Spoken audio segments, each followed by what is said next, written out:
Hello students, मैं explain कर रही हूँ chapter 5 exploring mixtures and their separation for class 9 science from new NCERT syllabus 2026। And इस video में हम स्टडी करने वाले हैं हमारा नेक्स्ट टॉपिक जो कि है सॉल्युबिलिटी ऑफ अ सब्सटेंसेस। इसके पहले जो टॉपिक थे related to concentration and the type of concentration, how to measure the concentration, ये सभी टॉपिक्स मैंने एक्सप्लेन किए हैं और वो वीडियोस भी मैंने मेरे चैनल पे अपलोड किए हैं। तो अभी हम स्टार्ट करेंगे next topic, solubility of a substances. यहाँ पे हम स्टडी करने वाले हैं व्हाट इज सॉल्युबिलिटी। सॉल्युबिलिटी का मतलब क्या है, और हर एक सब्सटेंस की सॉल्युबिलिटी अलग अलग रहती है और टेम्परेचर के साथ भी वो चेंज होती है। तो उस सभी टॉपिक्स को हम यहाँ पे स्टडी करने वाले हैं। तो पहले हम देखेंगे सॉल्युबिलिटी का मतलब क्या है। Solubility is the maximum amount of solute that can dissolve in 100 gram or 100 ml of solvent at a given temperature। मतलब एक दिए गए टेम्परेचर पे या फिर बिना टेम्परेचर चेंज किए किसी भी 100 ग्राम और 100 ml सॉल्वेंट में आप मैक्सिमम कितना सॉल्यूट डिजोल्व कर सकते हैं, वो है सॉल्युबिलिटी। आई होप आपको समझ में आ रहा है। एक कांस्टेंट टेम्परेचर को 100 ml सॉल्वेंट में मैक्सिमम आप कितना सॉल्यूट डिजोल्व कर सकते हैं, वो हो गई उस सब्सटेंस की सॉल्युबिलिटी। फॉर एग्जांपल इमेजिन करो कि एक बीकर है यहाँ पे एंड इस बीकर में मैंने 100 ml वाटर लिया है। 100 ml water, so water is one solvent, so 100 ml water ले 100 ml ले सकते हो, नहीं तो आप 100 ग्राम भी ले सकते हो। और इस 100 ml वाटर में आप एक सॉल्यूट ऐड कर रहे हो। आपका सॉल्यूट इमेजिन करो ए है, ए इज योर सॉल्यूट। तो आप क्या करो, यहाँ पे पहले 1 ग्राम सॉल्यूट ऐड करो and with the help of glass rod you stir it, mix it. जैसे ही मिक्स करोगे वो पूरा 1 ग्राम डिजोल्व हो जाएगा। आप इसमें फिर से 1 ग्राम ऐड करो, वो फिर से डिजोल्व हो जाएगा। आप इसमें फिर से 1 ग्राम ऐड करो, डिजोल्व हो जाएगा। ऐसे ही आपको ये प्रोसेस रिपीट करना है बिना टेम्परेचर को चेंज किए। जो भी टेम्परेचर पे आपने स्टार्ट किया है वही टेम्परेचर पे आपको कंटिन्यू करना है। और ऐसे जैसे आप रिपीट करोगे एक ऐसा लेवल आएगा, ऐसा स्टेट आएगा जहाँ पे वो जो भी आपने सॉल्यूट डाला है वो बीकर के बॉटम में वैसे ही रहेगा, वो डिजोल्व नहीं हो पाएगा। एंड उस स्टेज को बोलते हैं सैचुरेटेड स्टेट, या फिर इस सॉल्यूशन को कहते हैं सैचुरेटेड सॉल्यूशन। तो आपने इस 100 ml वाटर में, 100 ml सॉल्वेंट में मैक्सिमम कितना सॉल्यूट ऐड किया, वो है इस सब्सटेंस की सॉल्युबिलिटी। तो solubility is nothing but maximum amount of solute that can dissolve in 100 gram or 100 ml of solvent at a given temperature। तो ये है solubility। आगे देखेंगे a solution that can dissolve, a solution that cannot dissolve any more solute at that temperature is called saturated solution। so उस particular temperature पे जो solution ready हुआ है, जो अभी मैक्सिमम कोई भी उसमें एक्स्ट्रा सॉल्यूट डिसॉल्व करने के लिए तैयार नहीं है, उस सॉल्यूशन को हम कहते हैं सैचुरेटेड सॉल्यूशन। तो यहाँ पे जो सॉल्यूशन हमें मिलेगा वो है सैचुरेटेड सॉल्यूशन, और इस कंडीशन को बोलते हैं saturated condition. Temperature is important because solubility changes with it. तो यहाँ पे मैंने आपको कहा था कि टेम्परेचर आपको चेंज नहीं करना है, क्योंकि टेम्परेचर एक इम्पॉर्टेंट फैक्टर है। अगर आपने टेम्परेचर को चेंज किया तो यहाँ पे जो डिसोल्यूशन का प्रोसेस है वो भी चेंज होता है। सो सॉल्युबिलिटी एंड टेम्परेचर दोनों एक दूसरे से रिलेटेड है, इसीलिए आपको टेम्परेचर को चेंज नहीं करना है। वो कैसे रिलेटेड है यहाँ पे पढ़ेंगे। The solubility of most solid substances in liquid increases when the temperature rises। इसका मतलब है सॉलिड जो भी सब्सटेंसेस है उनकी जो सॉल्युबिलिटी है वो आप टेम्परेचर इंक्रीज किए तो इंक्रीज होती है। मतलब यहाँ पे देखिए, अगर हमने ये बीकर लिया, पानी ले लो और उसमें ऐड करो शुगर। तो मैंने यहाँ पे शुगर ऐड किया, डिजोल्व करो, डिजोल्व हो जाएगी, फिर से ऐड करो, डिजोल्व करो, डिजोल्व हो जाएगी, फिर से ऐड करो। इस प्रोसेस को रिपीट करो जब तक ये इसकी सॉल्युबिलिटी को रीच नहीं होता, मतलब ये सैचुरेटेड नहीं होता। तो एक टाइम आएगा जहाँ पे शुगर डिजोल्व नहीं होगी, तो इस सॉल्यूशन को हम कहेंगे सैचुरेटेड सॉल्यूशन। अभी आप क्या करो, इस बीकर को गैस पे रखना है या फिर बर्नर पे रखना है। तो मैंने उस बीकर को उठाया और बर्नर पे रख दिया। When you keep it on the burner, और जैसे ही बर्नर को ऑन करेंगे, due to the heat, due to the increase in the temperature, जो शुगर यहाँ पे डिजोल्व नहीं हुई थी वो शुगर यहाँ पे डिजोल्व हो जाएगी। मतलब इस वाटर की सॉल्युबिलिटी इंक्रीज हो गई। और भी आप इसमें सॉल्यूट मतलब शुगर डिजोल्व कर सकते हो। The capacity of the water to dissolve this sugar increased. To dissolve this sugar increased means the solubility of the water increases. तो जैसे ही हमने गर्म किया, शुगर डिजोल्व हो गई, फिर से ऐड करो, फिर से डिजोल्व हो गई, फिर से ऐड करो, फिर से डिजोल्व हो गई। मतलब हमने जैसे ही टेम्परेचर को बढ़ा दिया, सॉल्युबिलिटी भी इंक्रीज हो गई। इसीलिए टेम्परेचर बहुत इंपॉर्टेंट फैक्टर है। और उसी का ही उल्टा होता है, while the solubility of a gas in liquid decreases as the temperature increases। जो गैसेस है वो गैसेस हम लिक्विड में डिजोल्व कर सकते हैं। इसका जो इफेक्ट है टेम्परेचर के साथ वो उल्टा है। अगर आपने टेम्परेचर को इंक्रीज किया तो solubility of a gas in liquid decrease होती है। मतलब इमेजिन करो ये वाटर है यहाँ पे, और इस वाटर में आप CO2 को डिजोल्व कर रहे हो। तो आपने CO2 को डिजोल्व किया, इसमें CO2 ऑलरेडी है। आप जैसे ही इस फ्लास्क को गर्म करोगे, इसमें से CO2 एक्सपेल हो जाएगा, बाहर आ जाएगा। मतलब वो CO2 को डिजोल्व नहीं कर पाएगा, इसकी सॉल्युबिलिटी डिक्रीज होती है। तो आप देखिए, सॉलिड सब्सटेंसेस के लिए लाइक शुगर और सॉल्ट, हम गर्म करने के बाद और भी शुगर सॉल्ट डिजोल्व कर सकते हैं। लेकिन जब गैस हम वाटर में डिजोल्व करते हैं, अगर हम गर्म करेंगे तो यहाँ पे जो गैस डिजोल्व हुआ है वो बाहर चला जाएगा। मतलब इसकी सॉल्युबिलिटी डिक्रीज हो जाएगी। तो ये आपको याद रखना है। So I will read once again. The solubility of most of solid substances in liquid increases when the temperature rises, while the solubility of gases in liquid decreases as the temperature rises or increases. Solubility is an important property used to separate substances from mixture. तो इस property को हम mixtures को separate करने के लिए भी use करते हैं। मिक्सचर्स मतलब क्या है? एक ऐसा सब्सटेंस जिसमें टू और मोर थिंग्स मिक्स्ड है।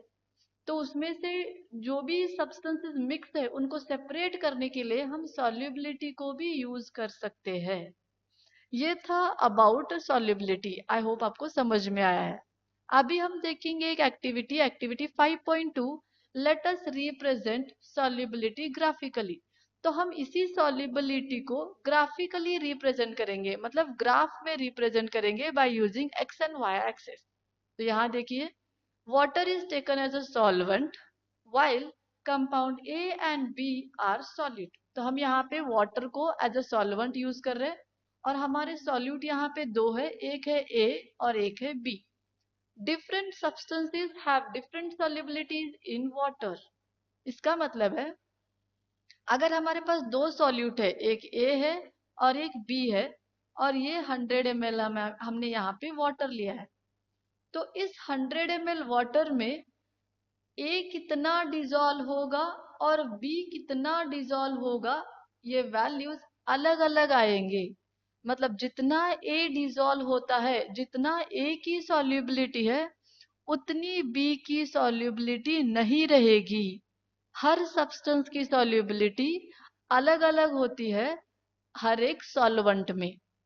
different substances have different solubilities in water, especially water में हर एक substance की solubility different है। A का जो solubility है वो अलग है, और B का जो solubility है वो अलग है। A solubility curve is a graph that shows how solubility of a substance changes with temperature। तो हम इस कर्व में क्या सीखने वाले हैं?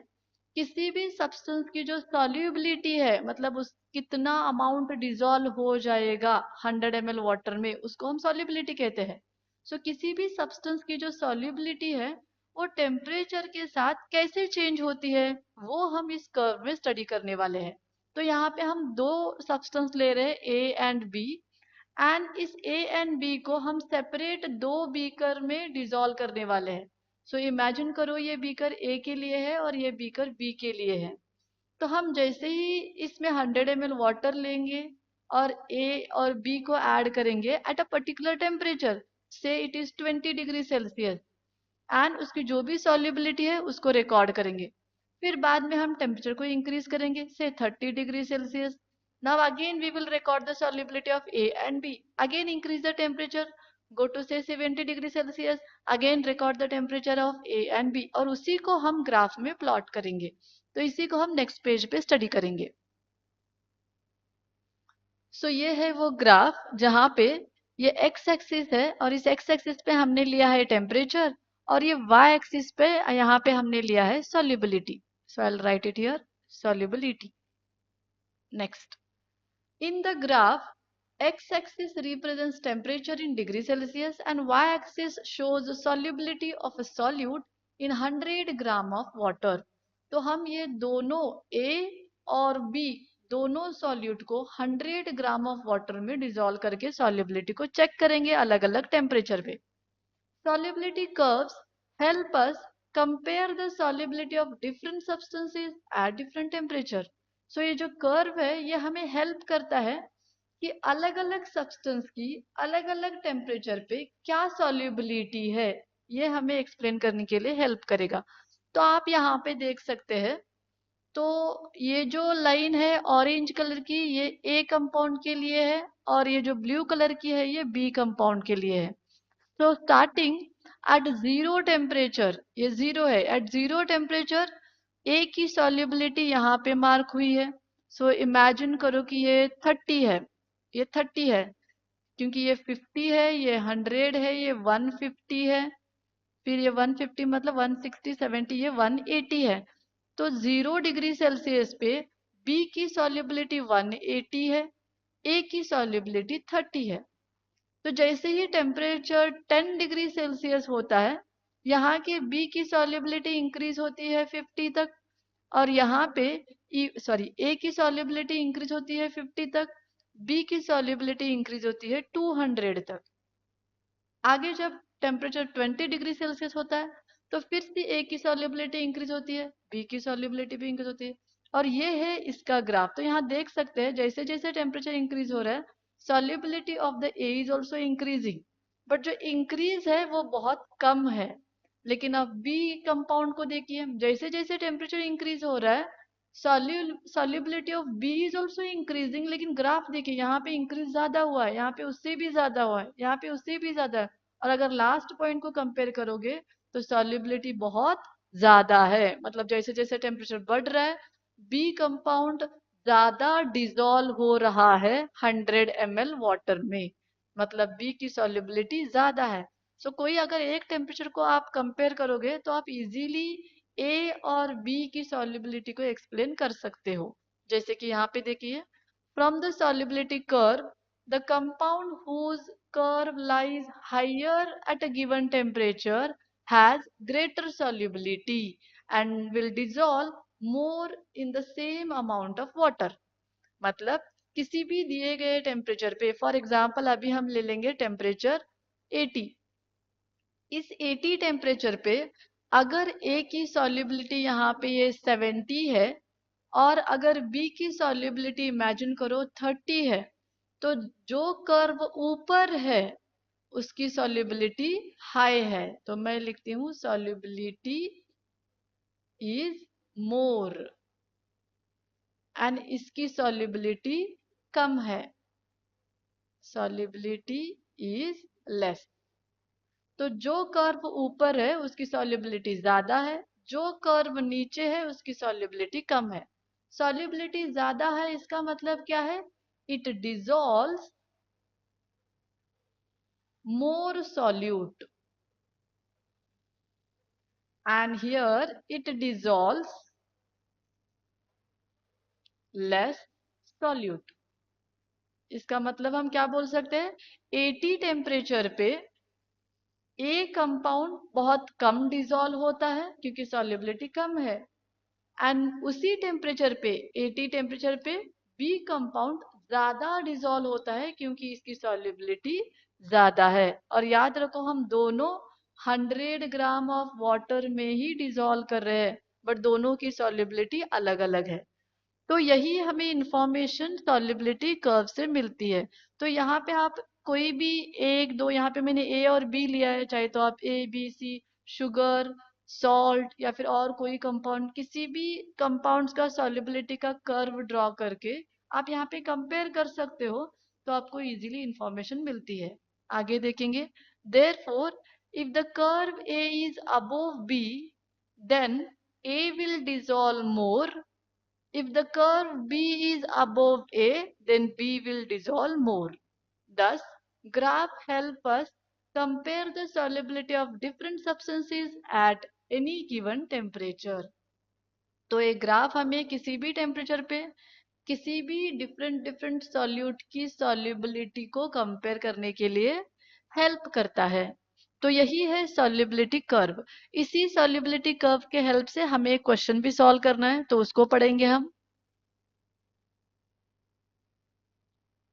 सो ये है क्वेश्चन, देखिए, observe the given figure and fill in the blanks of the following segments. तो हमें वही ग्राफ को ऑब्जर्व करके यहाँ पे थोड़े ब्लैंक्स प्लेसेस है उसको फिल करना है। जैसे कि ये रेड कलर के जो थे वो ब्लैंक प्लेसेस थे, मैंने उसको ऑलरेडी फिल किया है।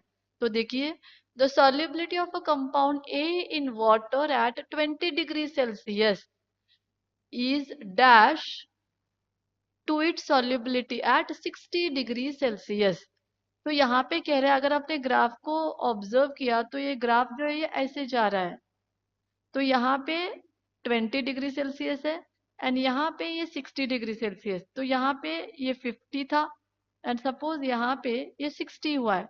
तो आप देख सकते हैं ये ए कंपाउंड के लिए है। तो ए कंपाउंड के लिए 20 डिग्री सेल्सियस पे सॉल्युबिलिटी 50 थी, 60 डिग्री पे सॉल्युबिलिटी 60 थी।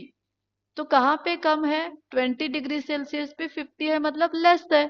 इसीलिए मैंने लिखा है the solubility of a compound A in water at 20 degree Celsius is less than its solubility at 60 degree Celsius. वैसे ही और एक क्वेश्चन है, the solubility of compound B at 20 degree Celsius is dash than 60। Even आप B का भी देख सकते हैं, ग्राफ ऐसे ऐसे जा रहा है। तो यहाँ पे ये 20 है, यहाँ पे 60 है। तो ये अगर यहाँ पे 200 है तो यहाँ पे ये 250 हो जाएगा। तो 20 टेम्परेचर पे बी की जो सॉल्युबिलिटी है वो 200 है, मतलब वो लेस है, यहाँ पे देख सकते हैं आप। और वही 60 डिग्री सेल्सियस पे बी की सॉल्युबिलिटी 250 है, तो ये अगेन लेस है, इसीलिए less than its solubility at 60 degree Celsius. And next है, the solubility of dash increases more than that of dash with an increase in the temperature. तो जैसे जैसे टेम्परेचर बढ़ रहा है 20, 30, 40, 50, 60, वैसे वैसे अगर आपने ग्राफ को फोकस किया तो बी का जो ग्राफ है वो ऊपर जा रहा है ऐसे, एंड ऑलरेडी ये अबोव ए है, मतलब बी की सॉल्युबिलिटी ज्यादा है, solubility is more, and that's why the solubility of B increases more than A, क्योंकि A का ग्राफ तो नीचे है, with an increase in the temperature। तो जैसे टेम्परेचर इंक्रीज हो रहा है वैसे वैसे B की solubility इंक्रीज हो रही है A से। तो इसीलिए पहले B लिखना है, increases more than that of A लिखना है। तो ये है उस क्वेश्चंस के आंसर। ये सभी क्वेश्चंस मैंने आपके एनसीईआरटी बुक से ही लिए हैं। तो ये था टॉपिक रिलेटेड टू सॉल्युबिलिटी।